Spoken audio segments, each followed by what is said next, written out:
Est-ce que vous avez déjà ressenti l'impression, quand vous êtes dans la rue en train de faire de la photographie, de ne jamais vraiment être sûr de ce qu'on fait? L'impression de ne jamais sortir de bonnes photos. On se balade, mais il n'y a pas grand-chose qui sort. Peut-être que vous avez des difficultés à vous motiver pour aller faire de la photographie. Et particulièrement en photographie de rue, si on n'est pas avec des copains, si on n'est pas avec un groupe, eh bien, c'est difficile d'y aller tout seul. Pourquoi faire? Ou alors peut-être que vous êtes dans la rue en train de photographier avec des amis photographes ou tout seul, mais vous faites quelques photos en passant, ou vous laissez passer les personnes que vous photographiez et vous avancez sans vraiment vous arrêter. Peut-être que vous souffrez tout simplement de ce que j'appelle le syndrome du vagabond visuel. Dans cette vidéo, nous allons explorer pourquoi travailler avec intention est crucial en photographie de rue et comment vous pouvez transformer de simples balades en occasion de prendre des photos qui sortent de l'ordinaire. Restez bien jusqu'à la fin de cette vidéo parce qu'à la fin, je vais vous proposer un défi photo de rue qui, j'espère, va changer votre façon de photographier en quelques jours. Qu'est-ce que c'est que le syndrome du vagabond visuel? C'est avancer, faire des photos, mais sans avoir de réelle intention et sans avoir déterminé exactement le type de photo que vous allez faire ou, sur une scène, quelle photo est-ce que vous avez l'intention d'essayer de sortir. Travailler avec intention en photographie, c'est prévisualiser les photos, c'est anticiper la photo que l'on espère. Pour moi, le syndrome du vagabond visuel, c'est prendre quelques photos, voir quelqu'un, faire une photo, en faire deux, en faire trois, laisser la personne partir, ou simplement, je vois quelque chose, je fais un ou deux déclenchements et je m'en vais. Ou alors qu'on est en train de se balader, on ne sait pas trop par où commencer, quoi photographier. Évidemment, pour moi, il y a une partie de déambulation, d'exploration, d'aléatoire quand je suis en photographie de rue. Mais quand je m'arrête pour photographier, quand je décide de photographier, j'essaye, dans la mesure du possible, d'anticiper une photo et de chercher un type de photo ou une photo particulière. C'est aussi un peu pour ça que c'est difficile de photographier quand on est avec sa famille ou quand on est avec des amis en train de se promener en vacances, par exemple. Faire de la photo, ça demande du travail, de l'attention et de se consacrer à sa photo sur une période peut-être restreinte, mais en tout cas où on est entièrement dans sa photographie.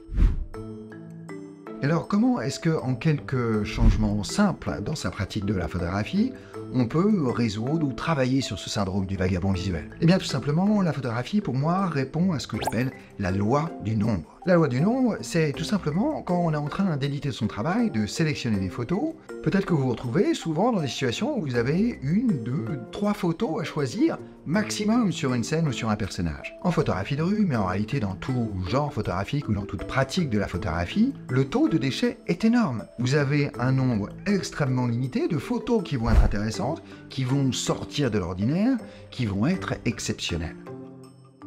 Par conséquent, si vous faites deux ou trois photos, et si vous laissez la personne partir, ou si vous ne travaillez pas la scène qui se présente à vous, en n'en faisant que deux ou trois, vous donnez un maximum de chances d'avoir des photos médiocres. Parce que le taux de déchets est énorme, la loi du nombre, c'est faire un maximum de photos différentes d'une même scène ou d'un même personnage, et se donner un maximum de chances à l'édition d'avoir une photo qui sort de l'ordinaire, d'avoir un axe, d'avoir une valeur de plan, d'avoir un point de vue qui soit intéressant. Mais pour ça, il faut travailler ces scènes et avoir suffisamment de photos différentes pour pouvoir travailler à l'édition.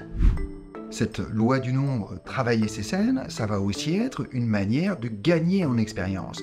Et quand vous allez être dans une situation similaire, eh bien de retrouver le positionnement, le cadre, le point de vue, la valeur de plan qui a fonctionné sur un travail précédent. Dans mes ateliers du jeudi, où j'analyse les photos des participants à mes formations, eh bien c'est le problème principal que je vois. La plupart des photos qui sont présentées, je vois bien qu'il n'a pas été possible que la scène soit travaillée parce que la scène n'est pas assez intéressante. Il y a une ou deux photos qui ont été faites, et ensuite on passe son chemin, ou on laisse la personne passer, ou alors on a vu un cadre, on s'est arrêté, on a fait quelques photos, et on a avancé. Ce qu'il faut bien comprendre, c'est que nous, photographes, on cherche des photos qui sortent de l'ordinaire, qui ont quelque chose d'intéressant. Ce que je dis dans ces ateliers d'analyse de photos, c'est de simplement constater si vous vous êtes arrêté pour photographier peut-être un cadre qui est graphique, qui est intéressant, ou si vous avez vu une scène ou un personnage intéressant, il y a une raison pour laquelle vous êtes arrêté. Faire une ou deux photos, c'est la garantie d'avoir quelque chose de moyen, facile à faire. Les deux manières qu'on a de travailler sa scène, Elles sont simples. Si c'est un cadre graphique qui vous intéresse, eh bien tout simplement attendre, trouver un cadre et attendre. Et puis peut-être varier les angles, observer la lumière, avoir différentes valeurs de plan, pour se donner un maximum de chances de présenter ce cadre de la meilleure manière ou d'une manière originale. Si c'est à l'inverse un personnage qui m'a intéressé, il y a de grandes chances que si on fait juste une photo et qu'on laisse passer la personne, le cadre qui entoure ce personnage soit mal maîtrisé. La deuxième manière, c'est trouver un sujet et le suivre. Et là, oui, vous risquez d'être repéré, mais en continuant à photographier la personne qui vous a intéressé, vous allez peut-être trouver un cadre qui va être plus intéressant et qui va donner de la force à votre photo. Dans ces ateliers, j'aime bien parler de structure et de rythme. La structure d'une photographie, c'est ce cadre, ces éléments graphiques qui vont donner de la force à une scène. Le rythme, ce sont les personnages. Qu'est-ce qu'il se passe? Qu'est-ce qu'ils sont en train de faire?